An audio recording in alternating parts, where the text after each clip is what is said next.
Salut, je vais encore partager ça. Aujourd'hui, c'est une journée où j'ai le temps aussi, je décide de partager la parole de Dieu avec vous. Aujourd'hui, nous allons parler quel est le comportement d'un chrétien. Quel est le comportement d'un chrétien? Voilà, nous allons commencer. Prenons l'exemple de notre Seigneur Jésus-Christ. Le Seigneur Jésus-Christ, lui, qu'est-ce qu'il a fait? Il était Dieu, n'est-ce pas? Mais il s'est fait pauvre, gentil, humble, douce. Et vous, quel est votre comportement? Hein? N'est-ce pas, vous êtes chrétien?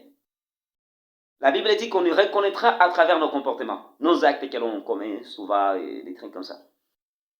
Et maintenant, je voudrais savoir quel est votre comportement que vous avez vous. Gentil? Vous êtes méchant? Douce?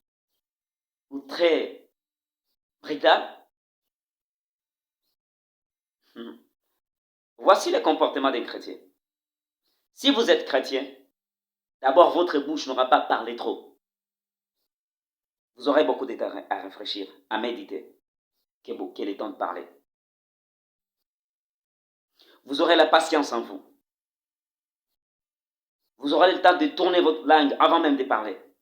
Mais ce qui est grave, ce qu'on trouve aujourd'hui, c'est que c'est la plupart des personnes qui vont à l'église, ce sont eux-mêmes qui se créent des problèmes, ce sont eux-mêmes qui empoisonnent les autres personnes à l'église, ce sont eux-mêmes qui se calomnient, ce sont eux-mêmes qui critiquent les autres personnes, ce sont eux-mêmes qui n'ont même pas la patience dans leur vie. Non, non, non, non, non. Si vous êtes chrétien, vous devez laisser ça. Vous êtes chrétien, humiliez-vous devant le Seigneur et il vous élèvera. Humiliez-vous. Soyez simple, humble. Sœur, ma sœur, toi qui m'écoutes, si un garçon cherche à te dire que je t'aime, tu n'as pas de suite. Mais tu peux lui répondre tout simplement par la parole de Dieu. Réponds-lui étant un enfant de Dieu. Réponds-lui étant une fille de Dieu. Mon frère, j'ai entendu merci. Mais d'abord, est-ce que vous êtes déjà sauvé par le Seigneur Jésus-Christ? Ma sœur, je vois que tu es comme ça. Mais est-ce que avez-vous déjà eu le temps de donner votre vie à Jésus, à Dieu? Car Dieu a aimé le monde, il a donné son Fils unique pour nous. Et maintenant, vous, lorsqu'un garçon t'approche, toi, ma sœur, écoute, regarde-moi les comportements qu'ils affichent. Est-ce que toi d'abord tu me conviens? Oh, regardez-toi. Mais ça, c'est une fille de gens qui a donné sa vie à Jésus, soit disant il a déjà donné sa vie à Jésus. Est-ce que toi et moi ça peut marcher vraiment? Mais attends, ma sœur. Pourquoi les filles chrétiennes sont carrément aussi matérialistes? Pourquoi vous êtes matérialistes? Vous les femmes chrétiennes qui m'écoutent, les filles d'abord, je commence par les filles, pourquoi vous êtes si matérialistes comme ça? Donc un pauvre n'a pas le droit d'aimer. Oh, ça fait si pitié, hein? Vous voulez sembler la vie d'être chic, hein? Avoir des voitures luxueuses, avoir une vie très élevée là. Vous êtes un serviteur, une servante de Dieu, vous devez passer par l'étape de préparation par Dieu. Si Dieu vous a envoyé un garçon, par exemple, qui est si pauvre, vous ne savez pas sa vie de demain. Comment Dieu va transformer sa vie de demain? Maman, ton mari aujourd'hui n'a encore rien.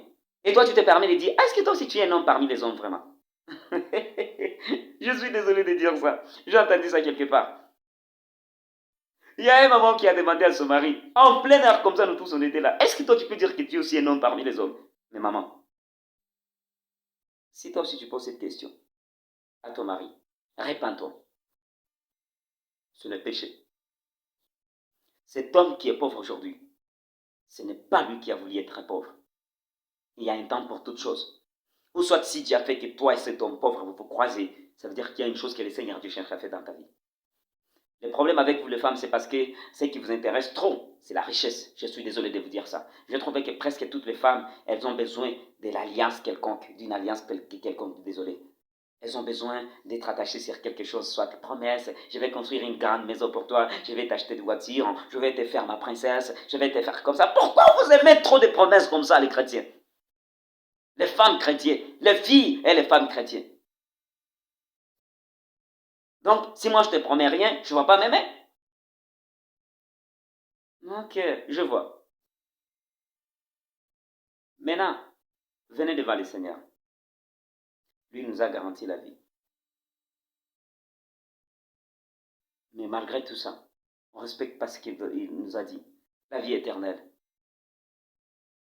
Un chrétien, ses comportements doivent être simples. Il doit être carrément simple, humble. Et quelqu'un qui écoute avant même de parler. Mais dommage parce qu'aujourd'hui, vous allez voir que ce sont même des mamans pasteurs. Les mamans pasteurs, je répète très bien, il y a des mamans pasteurs, des servantes, des protocoles à l'église qui commettent beaucoup d'erreurs à l'église. Qui sont comme des montagnes de shit pour les autres personnes, des collines de shit. Vous-même, vous êtes à l'église, habillé comment? Comme une pite. Une femme protocole. Comme une pite. Je suis désolé de le dire. De deux. Vous faites passer pour que les gens vous voient. De trois. Une maman pasteur orgueilleuse. Une maman pasteur qui crée des problèmes dans les ministères de son mari. Une maman pasteur qui ne donne pas l'exemple à d'autres mamans qui sont dans l'église. Elle, tout ce qu'elle fait, c'est être là devant. Être habillée en mode chic. Non, vous devez vous repentir.